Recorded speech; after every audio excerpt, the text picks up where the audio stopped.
buenos días, están en Entérate en el 1050 ESPN Deportes Radio Nueva York. Les habla Malin Falú y hoy tenemos un tema sumamente interesante que ustedes leen en los periódicos y a veces ven en noticieros, pero que muchas veces son tan cortos y tan condensadas esas comunicaciones en la televisión y aún en los periódicos, que como que no entendemos el alcance de lo que esto representa, especialmente para los hispanos.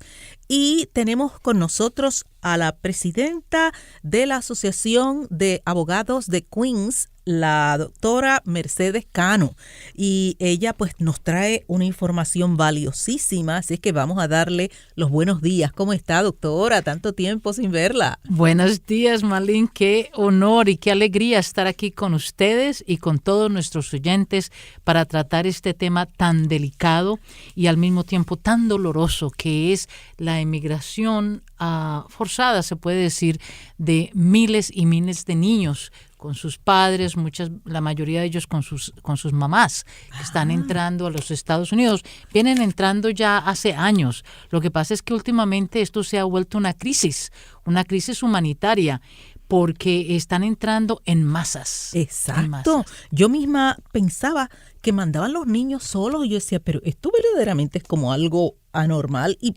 prácticamente de locura, pero ahora me dice que son madres con los niños.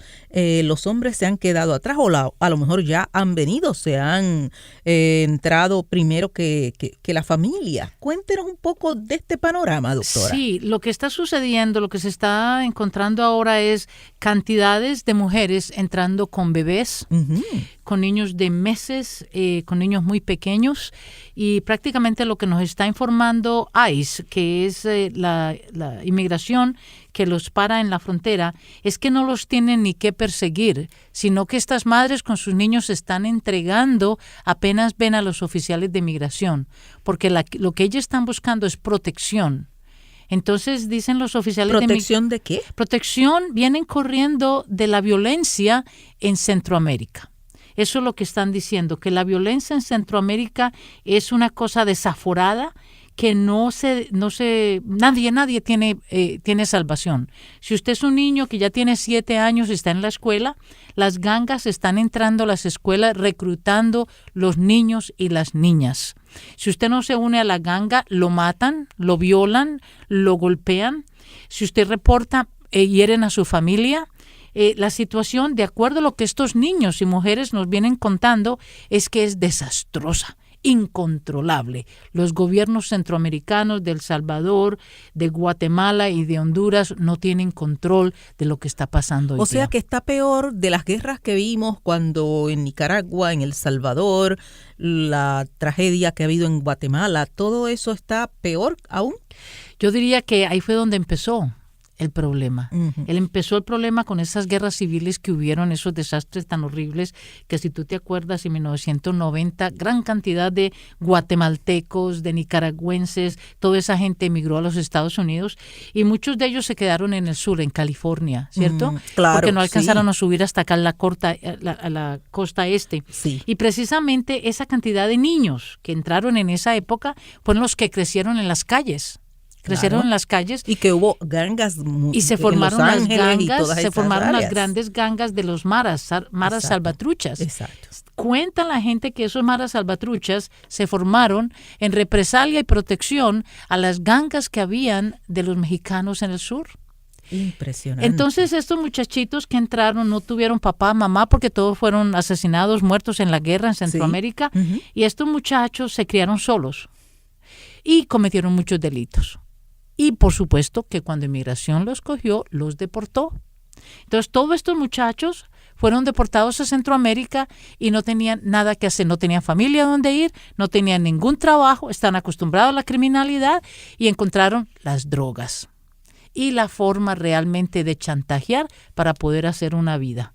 Impresionante. Ahora, doctora, ¿cuál es la póliza de inmigración que obliga a las autoridades a aceptarlos, a entrevistarlos y posiblemente protegerlos con un asilo, porque ayer estuve llamando a Texas, al estado, y llamaba a los asambleístas y entonces me dijeron, no, esto es un asunto del gobierno federal. Exacto. El estado no interviene. Cuéntanos de eso. Bueno, existe una ley que la firmó el presidente Bush hace tiempito ya, que dice que cuando un niño o una niña es encontrada en el suelo americano y ese niño puede probar o alegar que ha sido abandonado, abusado, ya sea sexualmente o físicamente, o no se le ha puesto cuidado a ese niño, el gobierno federal tiene la obligación de entregarlo a un hogar de paso, entrevistar al niño, y si el niño ha sido abandonado, abusado o descuidado,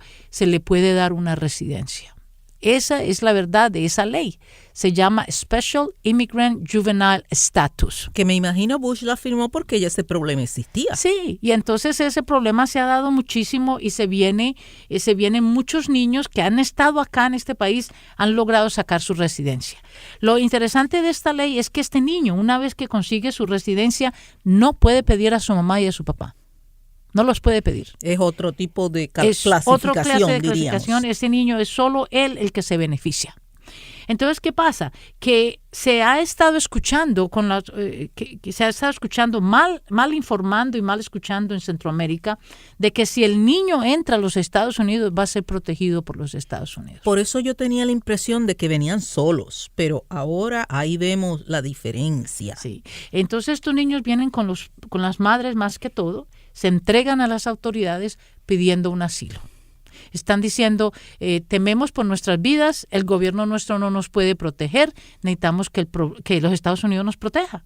Y nosotros nos hemos siempre distinguido por proteger a aquellas personas que han sido abusadas, perseguidas, discriminadas en cualquier país del mundo. Y de hecho aquí hemos sido nutridos de tantos grupos de gente que ha emigrado por persecución política, por pobreza, por guerras, cuando la guerra de Vietnam. ¿Cuántos vietnamitas no entraron a este país? Exacto. Y nomás la última crisis humanitaria que tuvimos de esta clase fue en 1980, cuando entraron los Marielitos de Cuba. Se cree que esto es más grande todavía que eso, pero es muy parecido. Fue una crisis humanitaria de personas llegando en forma masiva a los Estados Unidos pidiendo ayuda. Entonces, esa realmente no es la póliza de Obama. Esa póliza está instituida por el gobierno federal bajo las leyes de inmigración, que se protege a ese niño que logra probar eso.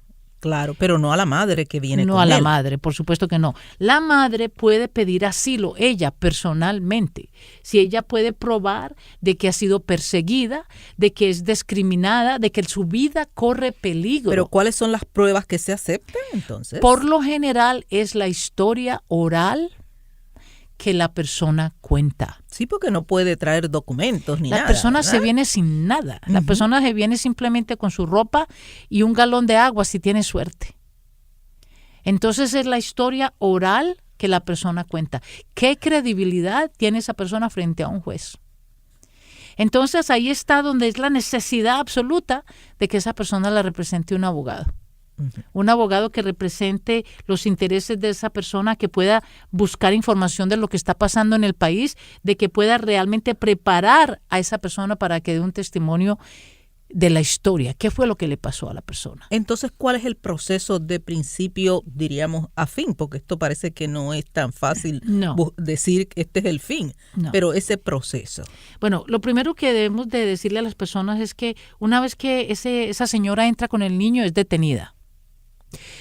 Si entra el menor solo, pasa 72 horas bajo detención. Se han dado historias que esta gente que está siendo detenida están contando que la detención es bastante difícil porque los ponen en unas celdas heladas. Parece que una forma de tratar de disuadir a las otras personas para que pasen el mensaje de que el entrar aquí es duro. Pero es que ese proceso no tiene sentido. Una vez tú estás aquí, tú no estás en contacto con la gente que está al otro lado. Entonces estas personas están diciendo que las están poniendo en unas hileras. Exacto, como unas neveras. Unas neveras donde pasan por lo general semanas. O sea, se enferman, es lo menos. Sí, se enferman. Muchas personas se han enfermado. Yo he entrevistado personalmente por lo menos 2 muchachos y una muchacha que han entrado y me ha dicho que han pasado por lo menos 2 semanas en esa hielera. Y cuando prendí el aire acondicionado en mi oficina, se asustaron. Ahí mismo se asustaron y no sabían qué era lo que pasaba y sentían el frío y yo les dije, ¿qué pasó? Entonces los muchachos me contaron del trauma. Entonces yo dije, qué interesante. Y ya la tercera vez que entró una muchacha a hacer la entrevista, yo prendí el aire. A veces la niña tenía el mismo... Y la niña tuvo la misma reacción. Y yo le dije... Doctora, tenemos que hacer una pausa. Sí, cómo no. Claro. Vamos, nos quedamos en la hielera. Espero que nosotras no nos congelemos. Regresamos, señores. Están en Entérate en el 1050 ESPN Deportes Radio Nueva York.